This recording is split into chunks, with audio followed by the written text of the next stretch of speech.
कि कांग्रेस नेता रहे सिद्धार्थ तिवारी, जो विंध्य से आते हैं और श्रीनिवास तिवारी की राजनीतिक विरासत के प्रतिनिधि हैं, बीजेपी में शामिल हो गए। भोपाल में मुख्यमंत्री शिवराज सिंह चौहान और प्रदेश अध्यक्ष वीडी शर्मा ने उन्हें भारतीय जनता पार्टी की सदस्यता दिलवाई है। सिद्धार्थ तिवारी रीवा लोकसभा सीट से वर्ष 2019 में कांग्रेस के टिकट पर चुनाव लड़ चुके हैं। वो कांग्रेस के दिग्गज नेता और विधानसभा अध्यक्ष रहे स्वर्गीय श्रीनिवास तिवारी के पोते हैं। सिद्धार्थ के साथ दलित नेता हुंदरलाल चौधरी भी बीजेपी में शामिल हो गए। सिद्धार्थ तिवारी ने कहा कि बीजेपी और मोदी जी की विचारधारा को अपनाते हुए मैं इस पार्टी में शामिल हो रहा हूं।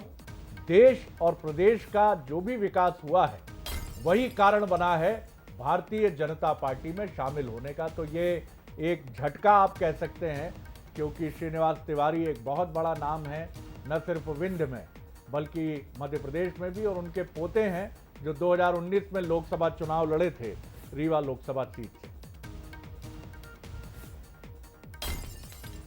सिद्धार्थ तिवारी जी, जिनके पीछे एक बड़ी राजनीतिक विरासत है, युवा है, एनर्जेटिक है, काम करने की तड़फ उनके दिल में है, और उनके साथ साथ अनुभव की भट्टी में पके हमारे बुंदेलखंड के नेता कुंदर सिंह चौधरी जी, उन्होंने भारतीय जनता पार्टी की सदस्यता आज ग्रहण की है। भारतीय जनता पार्टी के परिवार में हम उनका हृदय से स्वागत करते हैं और भारतीय जनता पार्टी के काम को आगे बढ़ाने में उनकी निश्चित तौर पर बहुत महत्वपूर्ण भूमिका रहेगी। चलिए, तो जब सिद्धार्थ तिवारी बीजेपी के हो गए तो हमारे एग्जीक्यूटिव एडिटर मनोज सैनी जी ने उनसे बात की। क्या कुछ कहा इस चर्चा में सिद्धार्थ तिवारी, सुनिए। चलिए, सिद्धार्थ तिवारी है, भारतीय जनता पार्टी का दामन थामा एक ऐसा परिवार जो बरसों वर्ष कांग्रेस में रहा। बल्कि आपको याद होगा जब सफेद शेर की बात होती थी दो नाम आते थे, एक श्रीनिवास तिवारी और दूसरे बिंद के सफेद शेर। लेकिन इस बार सिद्धार्थ तिवारी मेरे साथ है, आज भारतीय जनता पार्टी का दामन थामा। सिद्धार्थ जी, क्या हो गया, भारतीय जनता पार्टी में चले आए, वो परिवार जो लगातार कांग्रेस के साथ रहा? ये सवाल आपको कांग्रेस से पूछना चाहिए कि क्या हो गया, क्या हो गया कि कांग्रेस को चलाने के लिए सिर्फ 80 वर्ष के वृद्ध ही मिले? क्या हो गया कि कोई युवा कांग्रेस से जुड़ना नहीं चाहता?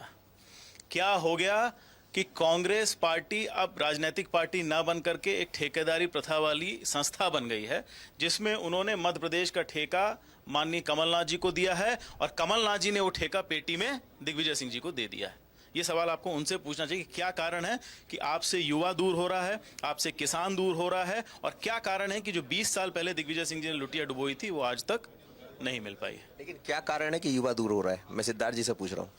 मैंने आपके युवा का कांग्रेस पार्टी में कोई सम्मान नहीं है। कोई नई विचारधारा, कोई नए आइडिया को सुनने के लिए हमारे जो वयोवृद्ध दो नेता हैं तैयार नहीं हैं। जो इनकी चाटुकारिता करेगा वो इनको अच्छा लगता है, जो सच बोलेगा ये सच सुनने को तैयार नहीं है। आपने अभी कांग्रेस की मैनिफेस्टो वाली मीटिंग देखी, मैनिफेस्टो में तो बात नहीं हुई, एक दूसरे के पारिवारिक संबंध में बात हुई। ऐसा लगा मुझे कि मैं करण जौहर की पिक्चर देख रहा हूं। और मैं आपको बता दूं, चूंकि आप पूछ रहे हैं, उस समय मैं हतप्रभ हो गया, और इसकी पुष्टि आप दिग्विजय सिंह जी से भी कर सकते हैं। दिग्विजय सिंह जी से मैंने कोई बात राजनीतिक बोली, मैंने बोला साहब ये होना चाहिए। उन्होंने कमलनाथ जी के एक अमुक दलाल का नाम लिया और कहा यार वो ये कह रहा है तो ये नहीं हो सकता। मैं हतप्रभ था, स्तब्ध था, और वहीं पे मैंने ये डिसाइड कर लिया था कि अगर 2 बार के मुख्यमंत्री जी को भी कमलनाथ के दलालों के थ्रू जाना पड़ रहा है तो इस पार्टी का कोई भविष्य नहीं है। चौथर से चुनाव लड़ेंगे, और बिंद में क्या करेंगे भारतीय जनता पार्टी? विंध में या जहां भी पार्टी काम देगी, भारतीय जनता पार्टी को नई ऊंचाइयों में पहुंचाने के लिए काम करूंगा, विंध्य के विकास के लिए काम करूंगा। जहां तक चुनाव लड़ने की बात है, पार्टी जैसा आदेश देगी वो मैं करूंगा। मोदी से प्रभावित है? बहुत ज्यादा प्रभावित हूं, शिवराज जी से प्रभावित हूं, भारतीय जनता पार्टी की विचारधारा से प्रभावित हूं। चलिए, भारतीय जनता पार्टी की विचारधारा से प्रभावित है, लेकिन बड़ा हमला बोला है खासकर दिग्विजय सिंह और कमलनाथ जी पर, और भारतीय जनता पार्टी ज्वाइन करने के बाद कई तरह के सवाल भी उठाए। दिलीप के साथ मनोज सनी, बंसल, भोपाल। ललित जी,